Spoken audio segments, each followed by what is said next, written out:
Hello, friends. Hope you're doing well. So, it is officially September 1st, and that means it's time to update you on my stupid arbitrary goals. So, as you can see, our current completion rate is 45.64. We have 121 days left and about a third of the year left. So, this number is not as high as I would want it. As you can see, we are behind pace by quite a bit. If we break these out into our categories, we are behind by 40% of pace on our fitness goal, 7% on our experience goal, and 13% on our business goals. So not doing super hot. If we come over to our progress tab, we can kind of see how things have been developing across the months. But if you see July to August, not this one I didn't finish a single book. Not super great. And the reason for that is twofold, threefold really. Is I spent probably 2 weeks being super depressed, so that was fun. Just not having a good time. Couldn't really will myself to do any of this stuff. And then I got COVID the same week of my birthday. It was my birthday the other day, and I had COVID. So we just got some takeout, pad thai, and that was what we did.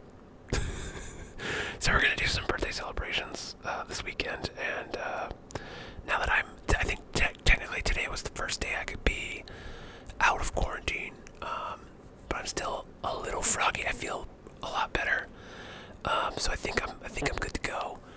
I'm taking work off tomorrow though, just to play it safe, because the part-time job I have is in a control room. It's a small room with like 3 other people, and they're not volunteers, but we're all kind of like for none of us it's our prime. It's like a side hustle to a side. It's like a side hustle. It's like $40 a week. It's like nothing, but I just do it because I've been doing it for so long, and I got nothing better to do most Sunday mornings. Anyway, I'm coming to a realization though with this while I'm looking at kind of the progress. I'm not sure. This is very much a chicken and egg situation of was I depressed because I wasn't doing the stuff, or was I not doing the stuff because I was depressed? Because I feel like there was a couple keystone habits that I kind of started leaving out, like in my hockey training. I took a break from playing hockey. I think that's what it was, cause I lost my health insurance. Wow, that's a long time bomb. Then I think that makes sense, cause it's like I lost my health insurance. The hockey season ended in April, and I took some time off in May, and then I lost my health insurance, and I couldn't get it back until July. So I didn't skate like all of May, and then because I wasn't skating, I was like, I don't really need to work out or whatever. And I think that's just that long tail catching up with me, because I'm realizing like the last couple of days I've been putting a little more effort into working out and trying to be, when I'm not COVID, when I wasn't feeling COVID-y. But like if we go look at the last days, these COVID days wasn't moving hardly at all, but now I'm kind of coming back up out of it. And you can see these days, not a lot of big numbers, but there's, movement in there. I think it's just like when I'm not moving, when I'm not focusing on these things, I feel, I don't know, restless, just like feel like I'm not making progress. So I think not being able to do certain bits of it kind of like bleeds over into the rest of my life, and then I'm just like feel like I'm just working.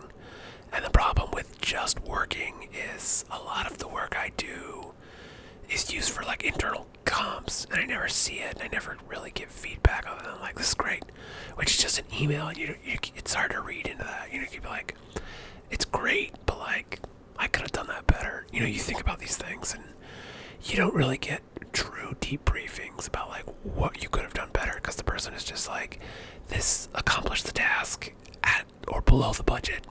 Good job. And it's like in your head as a craftsperson, as an artisan, you're like, I could have done that better. And you think that every time, and that's how you get better. But when you don't have anybody to debrief with, it's a little, you start to it's easy to burn out. And then when you're not doing the fun things and you're not doing the things that you're supposed to do for your stupid mental health, you burn out pretty fast. Anyway, I'm pretty sure I'll burn the fuck out here in August. So hopefully in September we're going to turn that around. And the only way now to turn that around is by pushing through, I guess, figuring stuff out and just going through the motions. Like, it's like, what do you do when, you can't do anything, but there's nothing you can do? Like, you do what you can. So, go through the motions and hope the motion carries over, because, an object in motion tends to stay in motion, and an object at rest tends to stay at rest. That's physics. It's Newton's law. Something, one of them. Third law, first law. One of them. You can Google it. I don't know enough. Anyway, so here's where we're at. We have a lot to do, but if you look, I finished the month at 45.64%, which just barely means that I'm ahead. I'm 1 month ahead of where I normally am. So this year is still coming in pretty hot. And my average total by the end of the year is 58.95%. So if I do an insane job, if I do a really good job, could I? This is the stretch goal. This is the insanity. Like, I'm gonna fix myself in 1 day. Totally unrealistic goal. I'm gonna get to here by the end of the month. That would be bonkers. A lot of good things would have happened for me to get to this number. It's not impossible though. It's totally doable.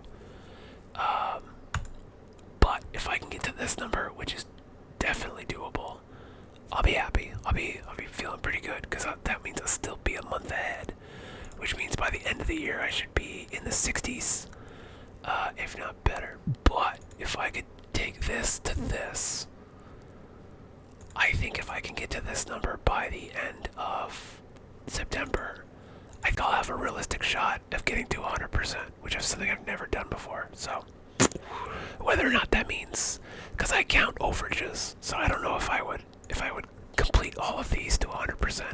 Maybe, probably not. But I count, say if I read 52 books, I would count that as 104% towards the total. So yeah, I think it's something I could do. I think I have a very busy month. I have so much work to do, but the good news is a lot of it is event photo work, which means a high number of photographs. And you can see our photo is cruising along pretty good. We're almost on pace with our photo goal, which is, I'm pretty proud of that. So, manifest destiny, baby. We're gonna do it. We're gonna crush it. Yeah. How are your stupid arbitrary goals going? Are they going good? Like, are you doing better than me? I hope so. And if not, like, whatever. If you wrote goals down at all, and you making any progress, you're checking on them with any regularity, once a week, once a month, whatever. I check mine like every day or every other day, and kind of just remind myself, update the spreadsheet. That's part of the beauty of the spreadsheet, is that I have to check in and keep it up to date. And that, that constant refresh of like, these things are important to you, because this is a good way to get better at hockey and to lose weight and to deal with your blood sugar. Hockey's important to you, This is just a good barometer for the year to try and accomplish. This one is obviously not very important to me. I don't know. I just cannot seem to get this one started. So that one's kind of a lost art, but we'll see what we can do with it. Books. I love books. Keeps me off the social media. Experiences, adventures, seeing new stuff. Oh man. We went to this coffee place for the first time this year, and I would not have gone there. We would still go to the shitty chain places if we hadn't gone on coffee adventures. So you gotta go try new stuff. Warhammer time. Warhammer has been super restorative for me. You know, having time building those models and playing the stupid little game that, like, is incredibly, like, brutally complicated. It's so complicated you can't not be 100% locked into it, which just lets you, like, ignore everything else. It's great. Finance goals. I'm doing better than I thought I was gonna be. Oh, broke that. Go ahead and fix that real quick. Photos. I'm crushing it on the photos. Now we're getting into the heavy section of the year. So this number, I'm hoping to get this to 100% this year. I'm feeling good. I feel like it's doable. It's achievable. Video content, I'm absolutely crushing this. Mostly because I started doing a lot of shorts, but you establish the habit and then you build upon it. I think in a pipe dream world, I would like to have like 6 moderately sized YouTube channels. When I say moderate, I mean like 10 to 50,000 subscribers is like in the sweet spot. And I think if you had 5 of them and you made, 1-2 videos a week per channel, that's 10 videos. If that's all you did, I come up with so many ideas, and I feel like I can put that stuff together so fast that, like, I don't think that's unrealistic. And it's like, I see this side thing. I see from time to time these YouTubers that are burning out, and they make like 1 video a week. And it's just like, I think part of the problem is, anyway, let's back up. There's 2 types of YouTubers. There's these YouTubers that are like, this is so hard, I can't do it, and these YouTubers that are also saying the same thing. The first type of YouTuber is like, this just isn't sustainable and viable, but then you find out they're only putting out 1 or 2 videos a week, and they have a staff of like 4 people, and it's like, yeah, no shit, it's not sustainable. You're not treating this like a business. You're not monitoring your expenses, and the videos you're putting out are not any high enough quality that it looks like it took 4 people to make it. Like, if anything, you should be putting out way more content with 4 of you working on it, or realistically, and the same applies to the next type of people. The next type of people is people that are just burned out, and I think it's because they're so big, they put so much pressure on it, and I think you just need to, that's why to be long-term successful on YouTube, you kind of just have to make what you want and hope the audience likes it, and then not let the algorithms and the audience dictate the content you make. You have to make stuff for you. And then to do that, obviously you need to have a regular job, or at least a part-time job. And when the money does start coming in from YouTube, you need to start sacking that shit away to the point where you can actually reliably make an income from investments. And then you can continue doing YouTube, and then it's a stream of whatever comes in, and that's okay. You don't stress because you've got, a year of emergency savings. Everything's fine. And I think too many YouTubers stretch themselves thin. They get to the point where they're like, I can quit my job, and then they do. Without, like, bro, if you quit your job to do YouTube, you better have 6 months of savings. Because, like, it goes away. It can go away so fast. You have no idea how fast it goes away. So, you cannot count on it. That's a big mistake I see people making. But anyway, for both types of people, I think you need to have, if you want to be a successful, sustainable YouTuber, you need videos like this. Maybe your whole channel doesn't need to be this, where you just talk to camera, but you need to have a type of content where you just sit down and you talk to the camera, and it's low effort, but you could do it every single week, whether that's like news in your industry, or, let me tell you something real quick, stories, something, that kind of stuff. If you could figure that out, you could easily get 1 video a week. You could easily do daily videos. I've done this daily for months on end, and I want to get back to doing that because I enjoy it. But also I'm feeling like I'm at a crossroads with this channel in that I really enjoy talking about self-development stuff, and I almost want to just pivot to just doing that. But I also really like just ranting about my dumb fucking life because it feels like the Wish version of therapy.